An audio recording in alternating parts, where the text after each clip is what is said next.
Isa po mapagpalang panonood sa inyo mga kaibigan at mga kapatid. Kinagagala ko po na makasama kayo at patuloy kayong mapaglingkuran sa biyaya ng ating Panginoong Diyos. Patuloy po kayong sumusubaybay sa paglilingkod na pinagkakalob po sa inyo ng 3 Points Ministries. At purihin ang Panginoon sapagkat ang tema pa rin pong ating pinag-uusapan ay God's Mission, My Mission. Patuloy po nating tinutuklas kung paano ang ating Panginoong Diyos is truly a God who loves us, who cares for us, and He's reaching out to us. Pinag-usapan po natin nung nakaraan na ang ating Panginoong Diyos, while we were discussing about who's our neighbor, we learned that these are the powerful, these are the needy, at hindi lamang po yun, malaking aspeto o panawagan sa bawat isa sa atin is to continue to reach out by the grace of God those who are unreached. At pinag-usapan po natin nung nakaraan ano ang mga qualities, ano yung mga principles that we can learn from Paul sa kanya pong paglilingkod at maging sa iba't ibang mga disipulo na dapat na meron din tayong mga nang katangiang ito upang nang sa ganon, we will be really on fire to reach out people and the unreached for the glory of God. We talk about 3 letter C's. We talk about commitment, creativity, and compassion. Nakitang-kita rin naman natin sa buhay ng ating Panginoong Hesukristo. Na ang ating Panginoong Hesukristo ay tunay na ginagawa, patuloy ang lahat ng mga bagay upang nang sa ganun tayo ay mangaligtas at makakilala sa Kanya. Of course, His death on the cross is very important kung kaya naman tayo na nananampalataya, as we look behind, as we look back, we are secured of our salvation in Christ and patuloy po siyang nag-i-intercede sa bawat isa natin at sa mga tao sa ating paligid upang nang sa ganun patuloy na makakilala sa Kanya at magtiwala sa Kanya. At ngayon naman po ang pag-uusapan natin, ipagpapatuloy po natin yung ating temang Mission to the Unreached, and this is now part 2. Samahan niyo po ako sa ating gagawing pag-aaral na ito.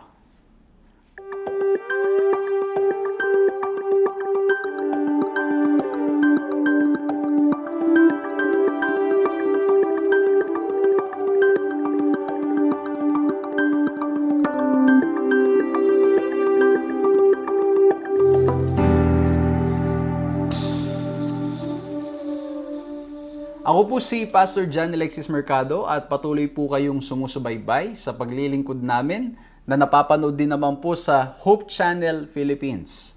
Purihin ang Panginoon sapagkat patuloy po namin kayong nakakasama at nawa po ay nasa maayos kayong kalagayan, mga ginigiliw ko pong mga kaibigan, mga kapatid. Kamusta po ba kayo? Kayo po ba ay may mga pagsubok, mga problema na pinagdadaanan? I hope and pray ito pong pag-aaralan natin makatulong sa atin that as we reach out, nakikita po natin at nararanasan natin ang biyaya at pagmamahal ng ating Panginoong Diyos. At gusto ko pong kunin ang pagkakataong ito to say thank you sa lahat po ng mga kaibigan, sa lahat po ng mga kapatid na patuloy pong nananalangin, sumusuporta sa atin pong mga gawain ginagawa, hindi lamang po dito sa online ministries na ginagawa natin, kundi maging sa mga face-to-face ministries. Maraming salamat po sa inyong pag-share ng inyong efforts, ng inyong time, ng inyong mga prayers, ng inyong mga resources to make all these ministries possible. Purihin ang ating Panginoong Diyos, and by God's grace, we will continue to serve you through this kind of ministry, and hanggat kaya po natin at sa biyaya ng ating Panginoong Diyos, tuloy-tuloy po natin gagawin ang paglilingkod na ito. Maraming salamat po sa inyong lahat. At even now, thank you po sa inyong panalangin. Ang inyong pong lingkod ay patuloy pong nakakapaglingkod sa online at maging sa mga iba't ibang mga lugar. Pakisama niyo pong palagi sa prayers ang inyong pong lingkod as we travel around to share how we can reach out people, not just face-to-face but also digitally. Ano po, yan po yung binabahagi ng inyong lingkod. At gusto ko rin pong kunin na pagkakataong ito para inanyayahan kayo to like, to subscribe, to follow, to hit the notification bell. If it's your first time na nakakasama po namin kayo, it will be very helpful para po sa inyo to like, to subscribe. Kasi bakit po? Tuwing may bago po kaming video, manonotify po kayo, malalaman po ninyo at magiging madaling paraan para nang sa ganon ay mapanood po ninyo yung mga pag-aaral. Makasama namin kayo sa pag-aaral na ating ginagawa. At sa lahat naman po na lagi na po namin kasama, I'm inviting you now to share this video. Again, pwede nyo pong i-click yung share button sa mga nanonood sa social media, or pwede nyo i-copy yung link nitong video ito at ipadala nyo sa mga kaibigan at sa mga mahal nyo sa buhay. But make sure, if you will send this personally, please pray for it, ask the Lord's leadings, ask the Lord's guidance, and by His grace, hopefully, ito po yung makatulong upang nang sa ganun yung mga kaibigan natin at mga mahal natin sa buhay ay makakilala rin naman sa ating pinakamamahal na ating Panginoong Diyos. Sa mga nanonood naman sa television, paki-share nyo na rin po sa mga kapitbahay ninyo. Paki-share nyo na rin sa mga local churches kung nasan kayo para nang sa ganun makasama din po natin sila sa mga pag-aaral natin ginagawa. Muli po purihin ang ating Panginoong Diyos. Maraming salamat po. At sa pagpapatuloy ng ating pag-aaral na ito, hilingin natin ang kapangyarihang nanggagaling sa ating Panginoong Diyos upang maunawaan at maisabuhay itong mga bagay na ating mapag-aaralan ngayon. Let's bow our heads. Let's pray. Ama po naming Diyos, dakil at makapangyarihan sa lahat, kami po'y nagpupuri at nagpapasalamat sa pagkakataong ipinagkaloob po sa amin upang mapag-aralan ang inyong mga salita. O mahal na Diyos, sa aming mga sarili, hindi po namin makakaya. Sa aming mga sarili, kami mga mahihina. Sa aming mga sarili, ay wala kaming magagawa. Ngunit salamat po na sa inyong biyaya, sa inyong kapangyarihan, it will be possible. This will be possible. Lord, help us, transform us, mold us, and change us. We believe in your power. At Lord, sana po, ang mapag-uusapan namin ngayon, may tanim sa aming mga puso't isipan so that we will be very active in proclaiming the love that we have experienced from you, in proclaiming your death, Jesus' death on the cross. Maraming salamat po, mahal na Diyos, at alam po namin, kasama namin kayo, dama po namin ang inyong presensya sa pangalan ng aming Panginoong Yesus. Amen.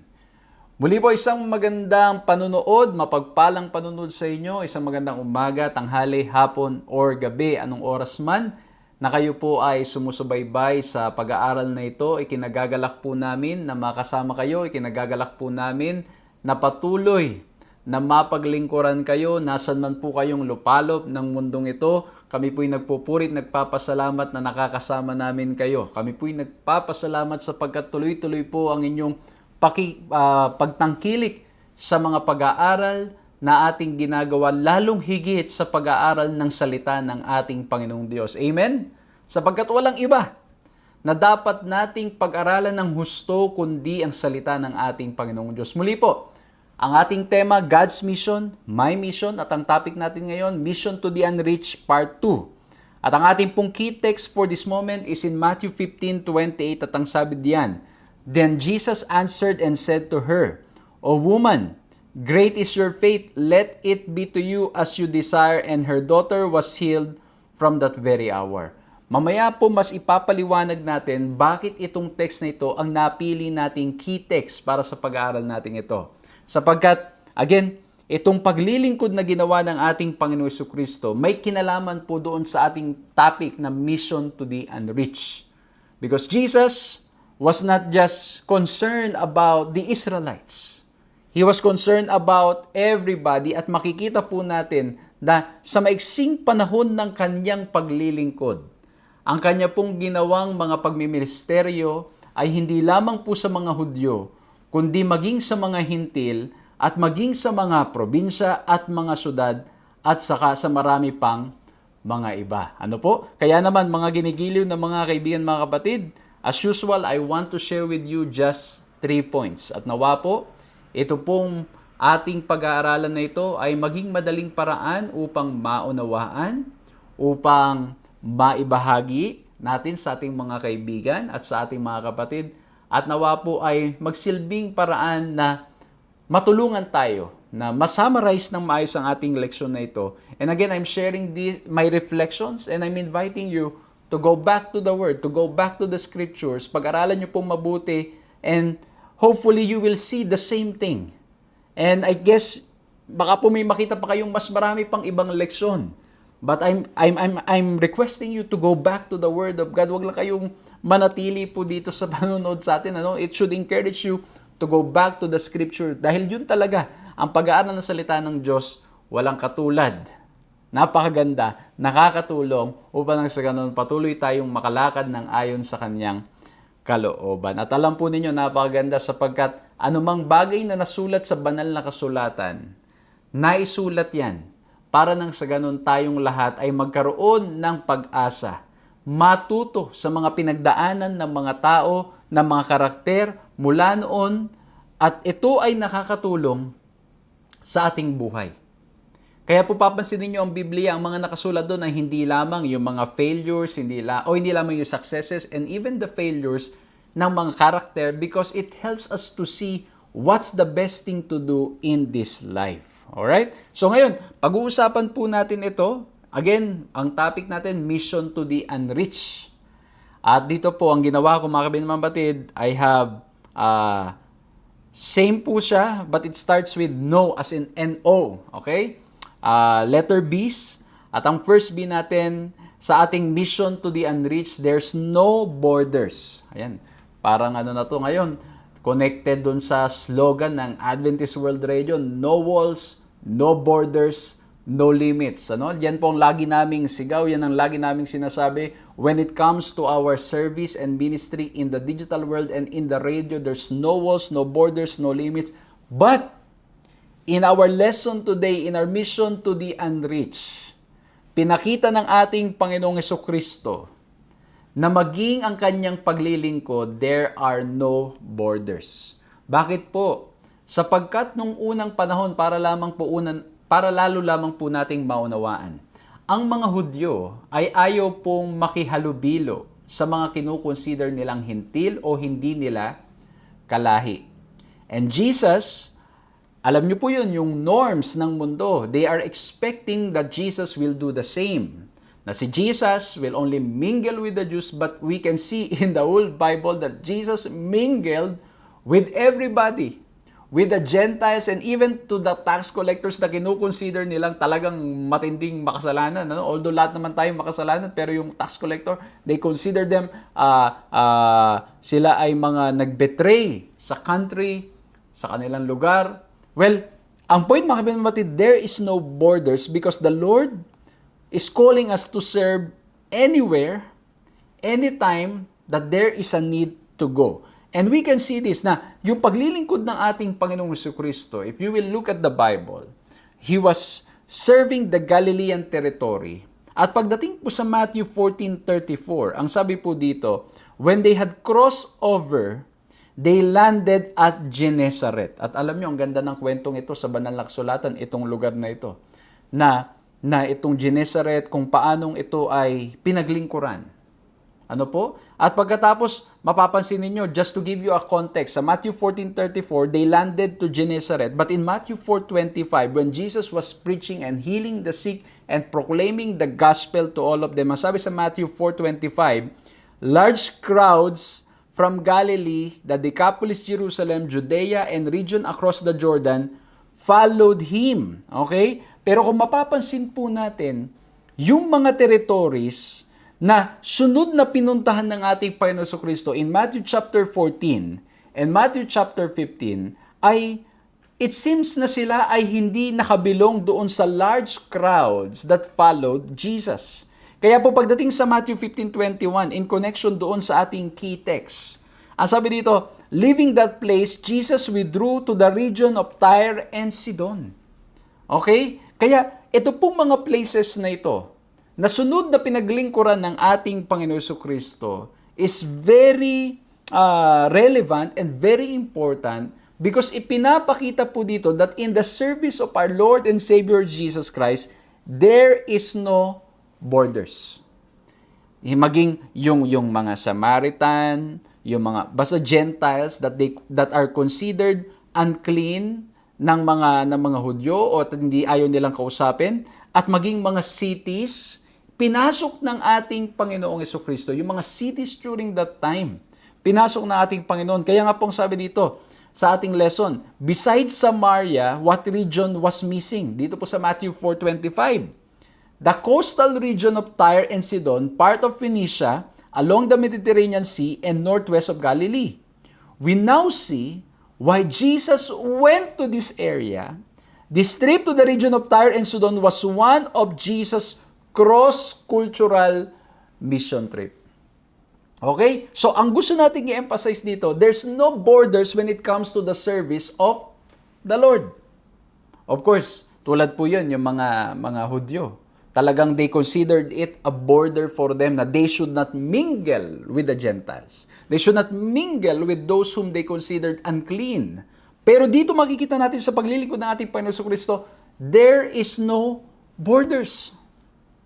Tuloy-tuloy ang kanyang paglilingkod at kahit na ito ay sabihin natin may mga challenges, kahit na ito ay may mga kinakaharap na mga problems siguro o mga mahirap na mga sitwasyon, Jesus was willing to go to that trip para nang sa ganon, maipangaral at maiparating ang mabuting balita sa bawat isa sa mga taong naroroon. Okay? So, this includes, mga kaibigan, mga kapatid, itong mission to the unreached. This includes yung mga maaring hindi natin. Kaya nga po dun sa ating lesson, laging ina-emphasize, this includes yung hindi natin ka-same culture, hindi natin katulad ng lahi, hindi natin kapareho ng lingwahe, hindi natin kapareho ng paniniwala.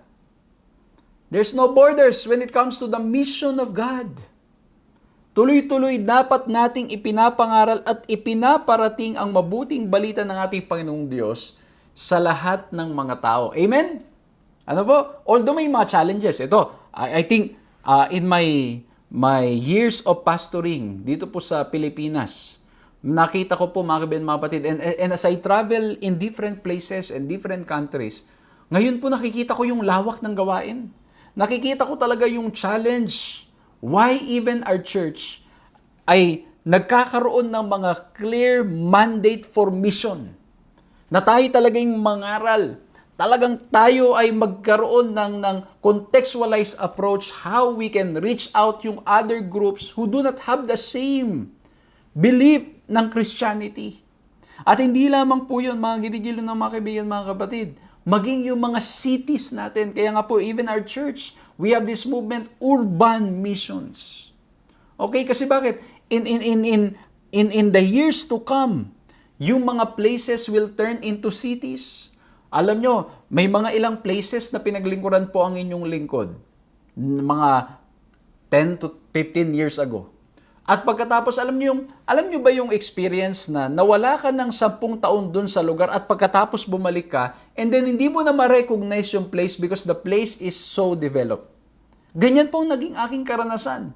Naalala ko nung ako'y nag-aaral pa, I was traveling from one place to another. May mga places pa na pinapangaral na tayo na walang kuryente. And then nung nakabalik po tayo doon, dahil sa ating mga paglilingkod na ginagawa ngayon, I'm surprised.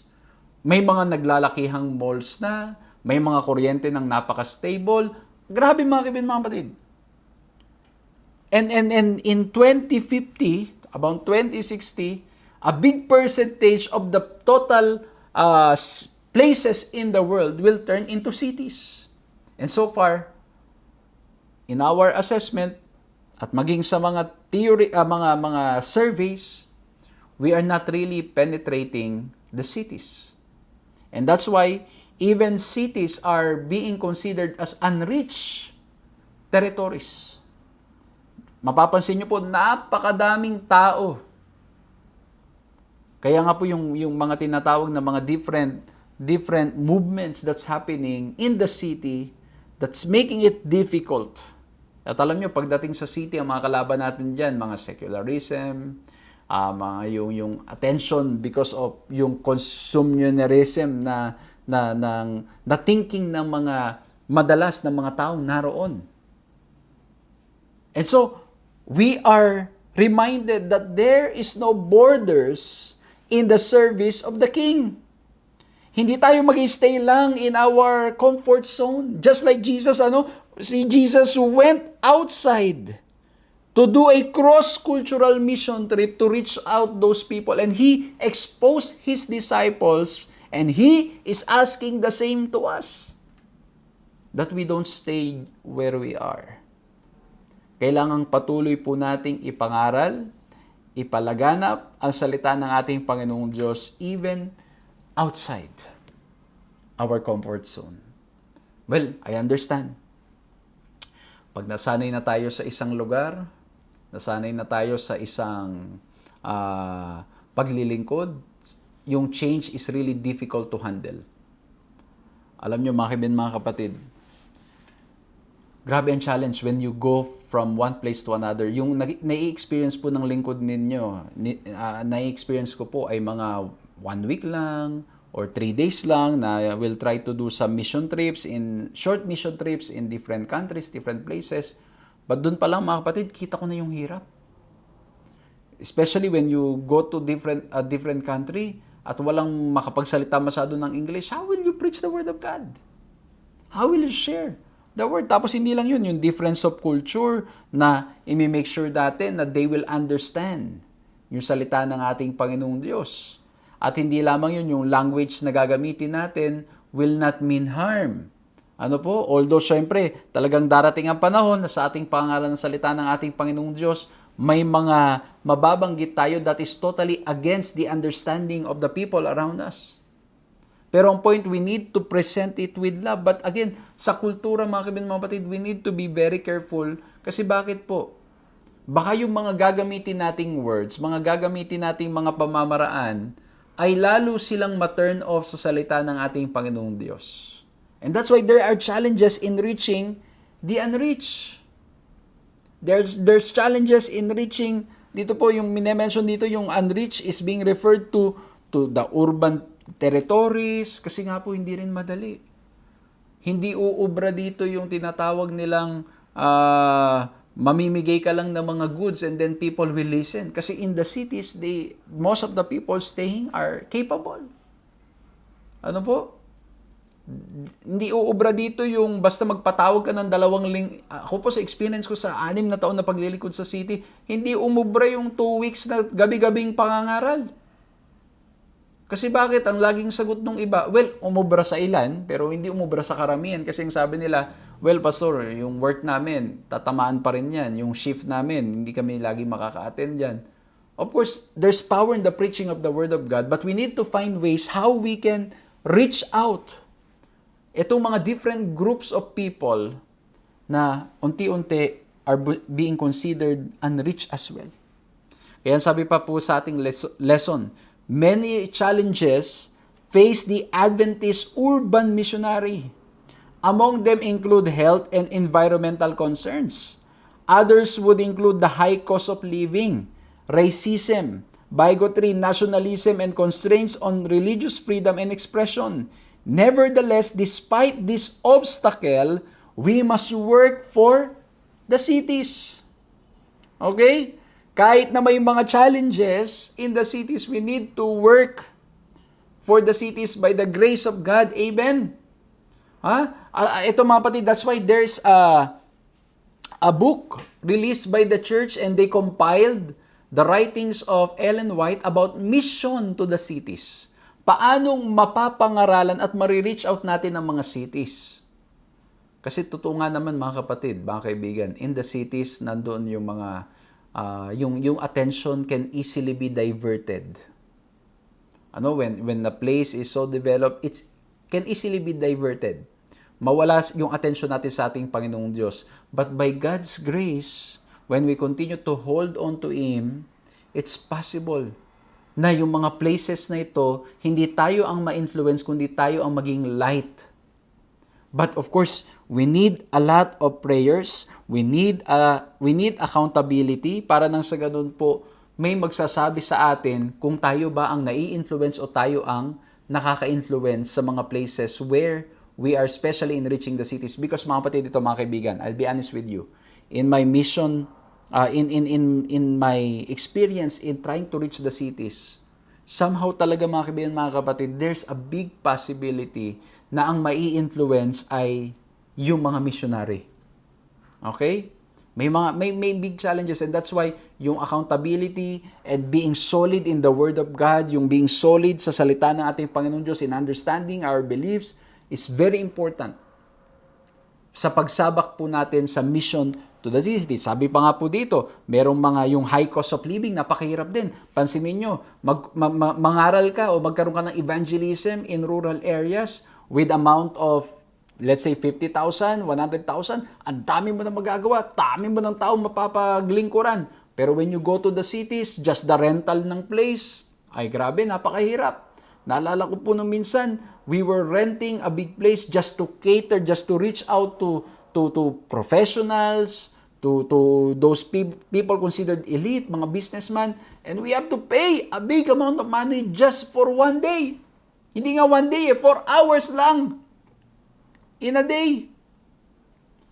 Kaya po ito ay challenge din. Then, ayan, yung mga about sa health, environmental concerns, at marami pang iba. But still, even if there are challenges in reaching the cities, in reaching the unreached, in different places, imagine niyo na lang yung cities na hindi pa kapareho ng ating lengguwahe, hindi pa kapareho ng ating paniniwala, hindi pa kapareho ng ating mga pananaw, how much more yung challenge that we will experience. At alam niyo mga kapatid, sa paglilingkod po natin sa iba't ibang places dito sa Pilipinas at sa ibang lugar, mapupuntahan natin yung probinsya, mapupuntahan natin yung cities, at grabe ang challenge. One time, yung napuntahan ko pong lugar, napakadaming lugar dun sa city. Talagang punong-puno. Pero when you go to the province part, halos walang tao. Pagdating dun sa city, yung mga tumatawid sa daan, sobrang kadadaming tao.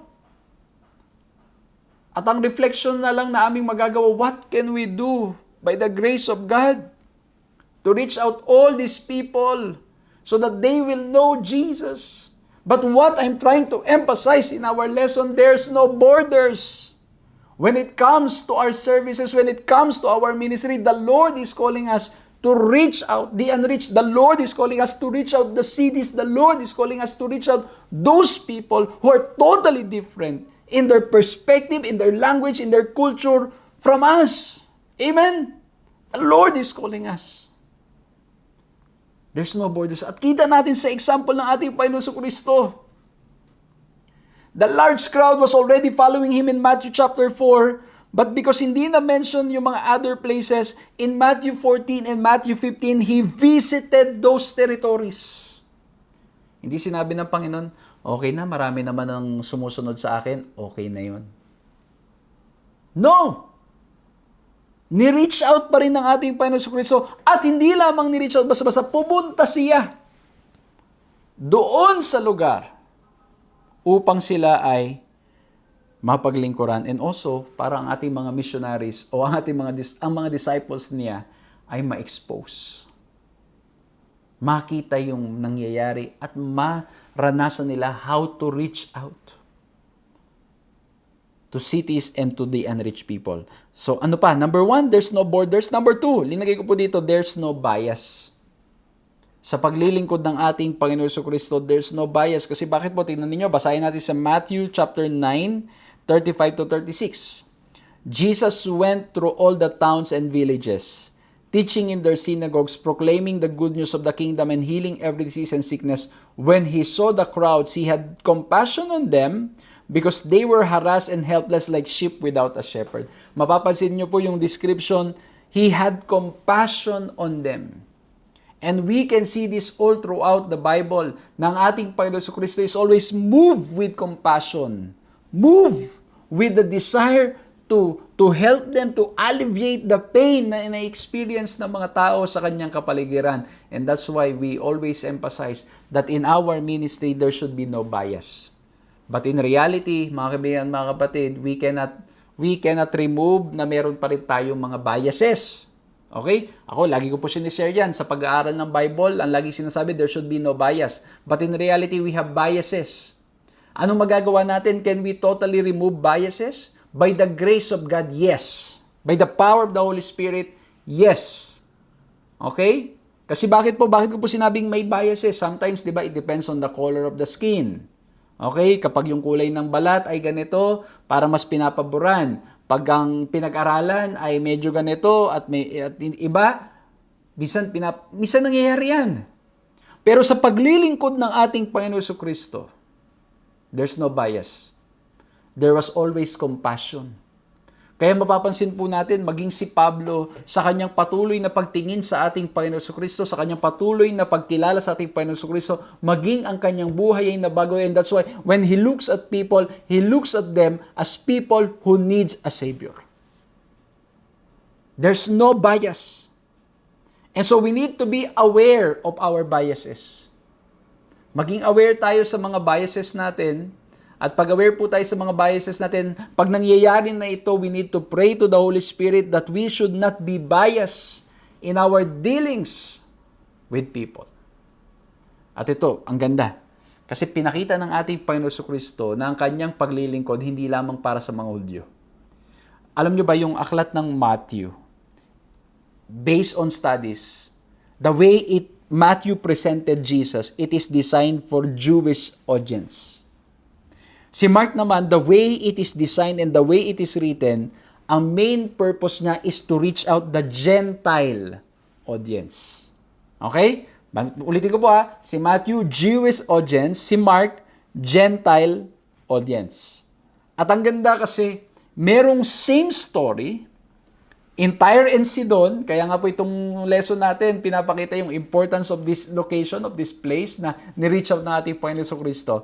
Kasi sa book ni Matthew and book ni Mark, the way they describe the woman was different, and it could be again, because of the different audience, ipinapakita ng ating Panginoong Diyos o pinapakita ng mga disipulo ng ating Panginoong Diyos sa bawat isa sa atin na ang paglilingkod natin should always be because of compassion and love.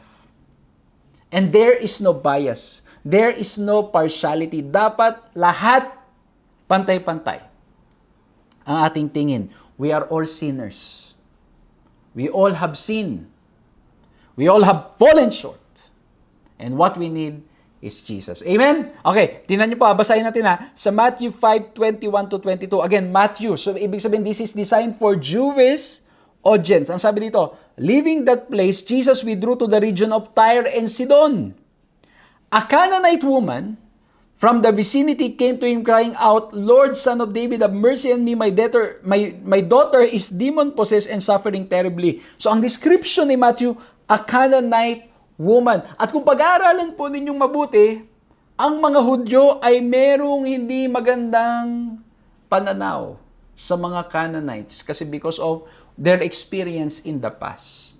And so with Matthew describing the woman as a Canaanite woman, and the intended audience of his writing is for the Jews, ipinapakita ni Mateo na ang ating Panginoong Jesucristo ay very concerned about reaching these people. Reaching even those people na kinukonsider na mga kaaway, considered na hindi dapat bigyang pansin, considered na mga hostile, considered na mga hindi magaganda ang background. Kahit na ganun ang pananaw ng mga Hudyo, when Matthew wrote that Jesus was reaching out to the Canaanite woman, that the Canaanite woman is praying and shouting, Lord, Son of David, have mercy on me. And Jesus helped the woman. Pinapakita nito, mga ginigiling na mga kaibigan, mga kapatid, na ang paglilingkod ng ating Panginoon Jesucristo involves everyone. Tas ang ganda, pag pumunta kayo sa Mark, ang description naman ni Mark, dito po sabi niya, the woman was a Greek, born in Syrian Phoenicia. She begged Jesus to drive the demon out of her daughter. Same woman, but different description. Yung isa, Canaanite woman, giving us a picture. Again, Matthew is focused, yung writing niya is for the Jews, pero when he described this woman as a Canaanite woman, ipinapakita ni Matthew sa mga Hudyo na ang paglilingkod ng ating Panginoong Kristo, ang nice ng ating Panginoong Diyos, we reach out to everyone. Pagdating naman sa Mark, since the intention is for, or the audience is for the Gentiles, ang nangyari po ay, with Mark describing the woman as a Greek and Syrian Phoenicia, na from Phoenicia, ang nangyari po, he is telling his audience na maging kayo na mga hintil, the Lord is reaching out to you. Okay? So, ang ganda pag pinag-aralang mabuti, ano? So, again, same story, but a different description because of the different audience. And in both ways, pinapakita lang, the Lord loves everyone. The Lord cares for everyone. Amen! Kaibigan ko, kapatid ko, sa lahat ng mga sumusubaybay dito, have you been feeling alone? Depressed, stressed, frustrated, you do not know what to do. These past days, nag-struggle kayo, nahihirapan kayo, you feel that you are alone, you have no one. There's no one who cares for you. I want to let you know now that Jesus loves you. Jesus cares for you. At ang gusto ng ating Panginoong Diyos, maranasan mo yung pag-ibig na Kanyang nais na maramdaman mo. Amen? At kung itutuloy pa natin, maging si Peter nagkaroon ng ganitong experience in Acts 10:34-35. Sa Acts 10, ang nangyari po, nagkaroon siya ng panaginip. Okay? Doon sa panaginip niya, ang ending, mga kapatid, ang naging conclusion niya ay ganito. Okay? Mas maganda, pag-aralan nyo na lang po, basahin ninyo. Yung iba sasabihin, tungkol daw po sa pagkain yon. Pero tingnan nyo po yung conclusion ni Pedro. Kasi yung mga ginamit doon na ginamit doon sa vision niya ay mga animals. So, in-interpret ng iba na, ito ay tungkol sa pagkain. But in reality, tingnan nyo po yung conclusion ni Pedro sa Acts 10:34-35. Then Peter opened his mouth and said, "In truth, I perceive that God shows no partiality, but in every nation, whoever fears Him and work righteousness is accepted by Him." Ang nangyari po, naging conclusion ni Pedro, ang Diyos pala hindi nagpapakita ng favoritism, hindi nagpapakita ng bias sa Kanyang paglilingkod, sa Kanyang pagmamahal. He loves everyone and He wants everybody to be saved. And that includes even those people whom we consider as enemies. We consider as outcasts. Yung mga kinukonsider natin na talagang mga hindi mag-aayos, hindi maganda. Ang kanilang background, ang kanilang mga ginagawa, the Lord wants to reach out to them. And this is what the Lord is teaching His disciples. At alam niyo po si Pedro nahirapan dito. Siyempre, yung kanyang, of course, yung background, aside from the background, yung experience niya, yung kanyang upbringing, it was difficult for him. But the Lord was patient with him. Kaya nga po sabi sa ating leksyon, Jesus patiently taught His disciples who did not yet fully understand that God's great plan of salvation was for the entire human family.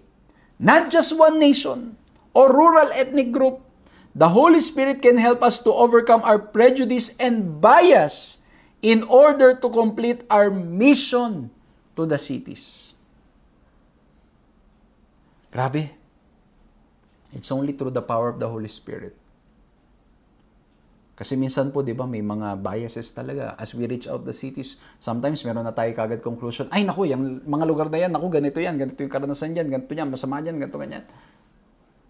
But we need to overcome those biases because of the desire to serve the Lord, because of experiencing the love of God. We will imitate the example of Jesus Christ, na maging ang ating Panginoon Jesucristo was very much involved in reaching out the cities, reaching out these places na mahirap i-reach out pero ginawan ng paraan ng ating Panginoong Jesucristo.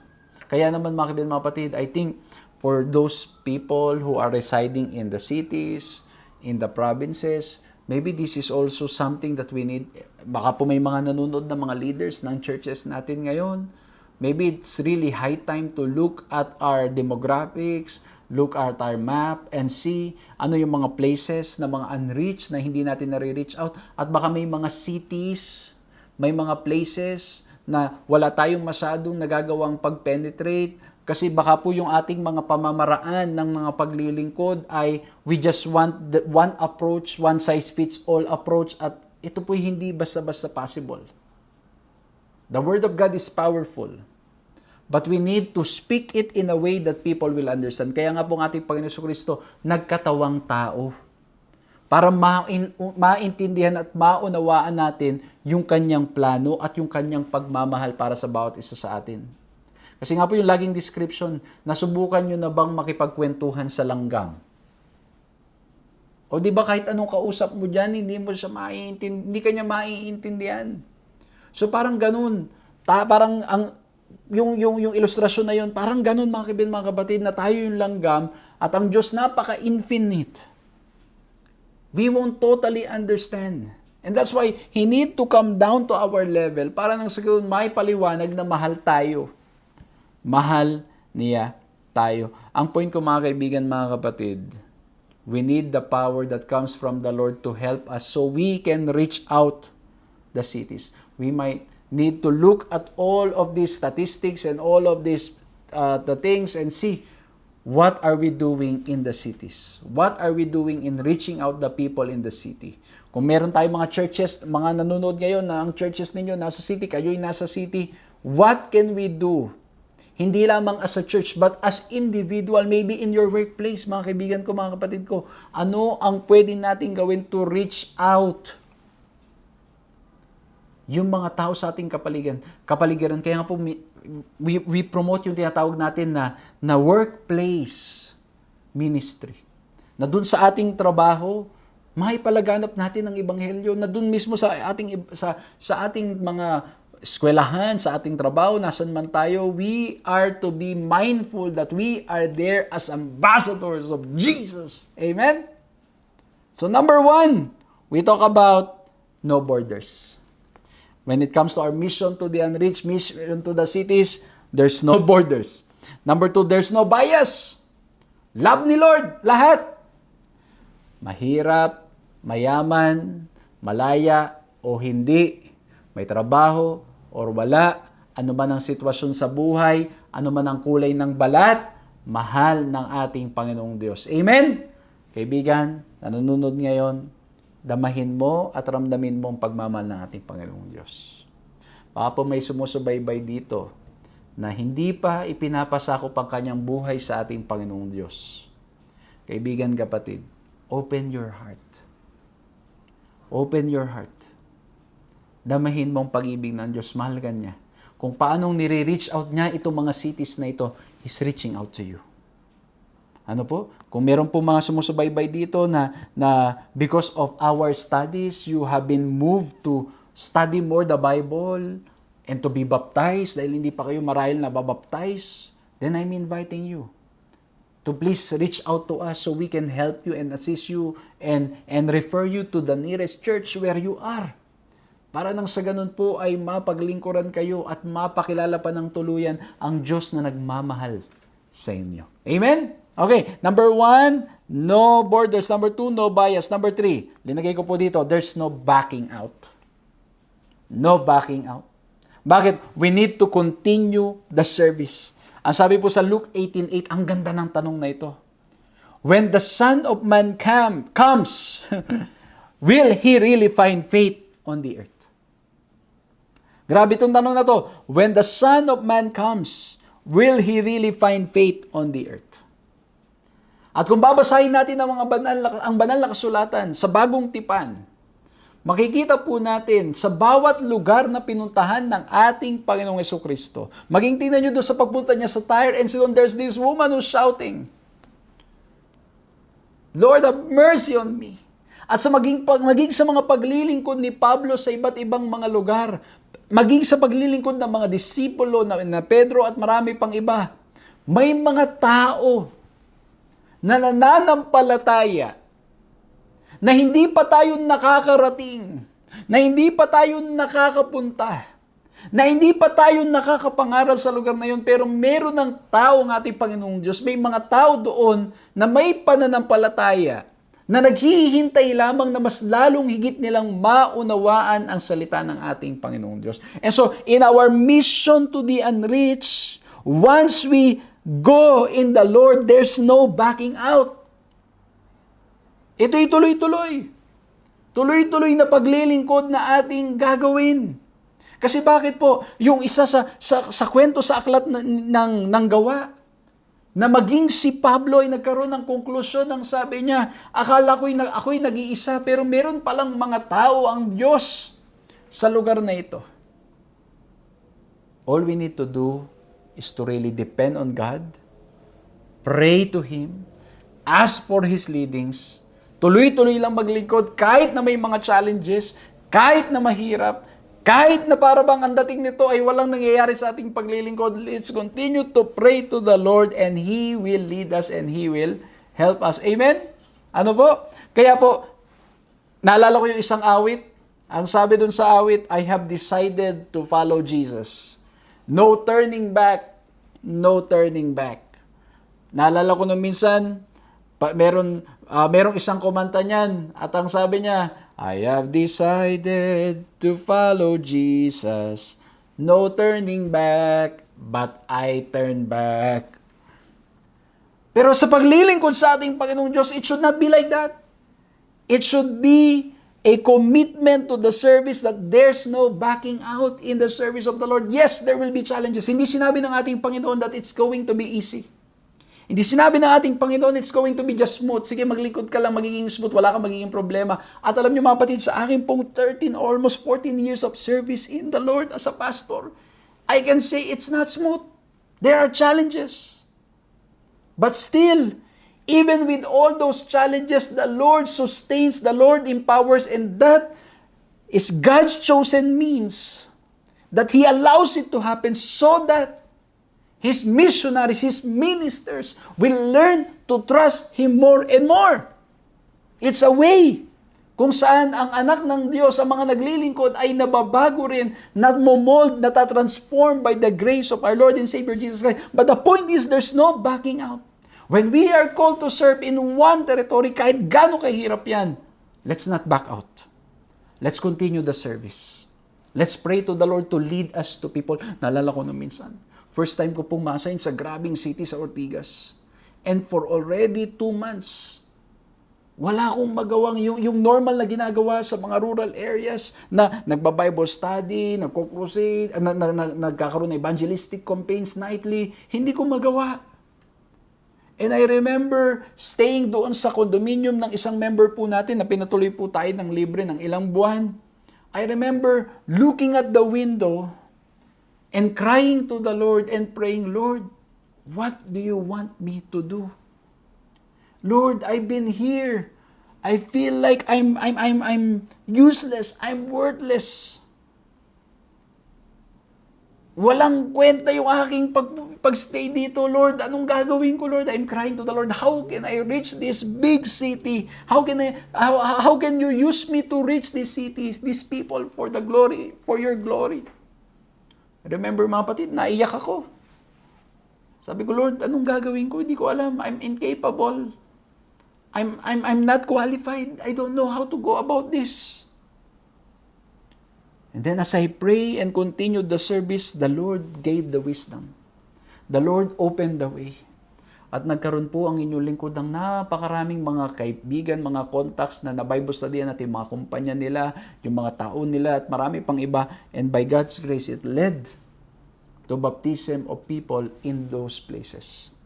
At totoo nga, napakaraming lugar, napakaraming mga tao in the city, and even in unreached territories, are looking for hope in Christ. Looking for direction and purpose na matatagpuan lamang nila sa pamamagitan ng ating Panginoong Hesukristo. Kaya po ang sabi ng ating lesson, one lesson that we can apply to today is that faith is found in unexpected places. In the cities among foreigners, pagans, and people with different religions. In humility, we must go into the cities as Jesus did, seeking out those who, when presented with truth, will respond with the saving faith in Jesus, and they are indeed out there. The Lord needs you, or the Lord wants you to be in that place. The Lord wants to use us. The Lord wants na tayong lahat ay makilahok sa gawain niya. Upang nang sa ganun, mga kabin, mga batid, yung mga taong nasa paligid natin, makakilala sa ating Panginoon Diyos. At meron ng mga tao diyan na nakakakilala sa ating Panginoon Diyos. Nasaan bang lugar yan? Lalo na po sa cities, na iba't ibang uri ng mga tao nang doon. Alam niyo naman sa city, talagang parang nagtumpok-tumpok, nagsama-sama dyan ng iba't ibang grupo ng mga tao, iba-ibang reliyon, iba-ibang mga backgrounds. There are people there who are needing hope, needing direction, needing purpose. At matatagpuan lamang once we do something creative, consistent with what the word is saying, consistent to the stand ng ating church at creative in our presentation, in preaching the gospel, sila po ay magbubukas ng kanilang mga puso at tatanggapin ang mensaheng ito. But what we need to do by the grace of God is to pray to the Holy Spirit. Pray for the power of the Holy Spirit so that we will not back out even if there are challenges in mission. Muli po mga kaibigan, mga kapatid, ang topic natin, Mission to the Unreached Part 2. We are called to reach out the cities. And doon sa cities, it involves a lot of people, but by God's grace, we have learned there's no borders. There's no bias. There's no backing out. And this can only happen if we will continue to hold on to Jesus. Let's look at Jesus Christ. When He came here on earth, there was no borders. It was impossible, but He did it because nothing is impossible with God. Impossible with men. Nagkatawang tao siya. And when He was here, there was no bias. He had compassion to everyone. And then there was no backing out. When He was at the point of death, and even when He was being tortured, He never gave up. He was saying, Lord, if it's your will, let this cup pass from me, but nevertheless, not my will, but your will be done. He never backed out. He continued the service. He continued the calling. And by God's grace, His death on the cross sealed our we are assured of our salvation because of the success of Christ in His mission. Nawa po'y na-bless kayo at nawa po sama-sama tayong patuloy na maglilingkod at gagamitin ng ating Panginoong Diyos sa pag-reach out sa mga places that is considered unreached, and this includes the cities. Manalangin po tayo. Maraming salamat, mahal na Diyos, sa aming napag-aralan ngayon. Salamat po sa mga magagandang paalala. Salamat, Panginoong Diyos, na sa pagtingin namin sa aming Panginoong Jesucristo, ang mga bagay na itong aming pinag-usapan ay nakikita rin po namin. Lord, help us to experience your love each and every day so that we will be on fire to go out and to share that love that we have experienced from you. Lord, pagpalain niyo po ang aking mga kaibigan, mga kapatid. Anumang bagay na nakakahadlang sa amin upang maging aktibo, maging on fire sa inyong gawain, tulungan niyo po kaming maalis ito. Mawala nawa ang mga bagay na ito. O mahal na Diyos, patnubayan niyo kami. Palakasin niyo kami. At kung may mga pagsubok man kaming pinagdadaanan, o mahal na Diyos, tulungan niyo po kami at nawa po'y maranasan namin ang inyong dakilang pag-ibig sa araw-araw. Mahal na Diyos, maraming salamat po na mapanghahawakan namin ang inyong mga salita. Mapanghahawakan namin ang inyong mga pangako because you are our God and there is none like you. Purihin po ang inyong pangalan. Maraming salamat po sa pangalan ng aming Panginoong Hesus.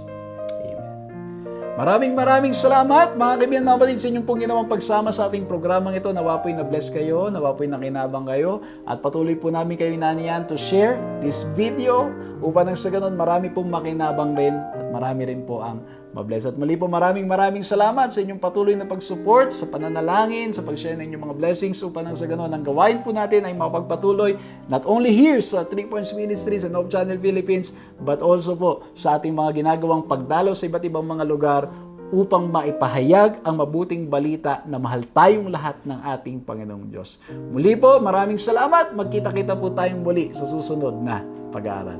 God bless you.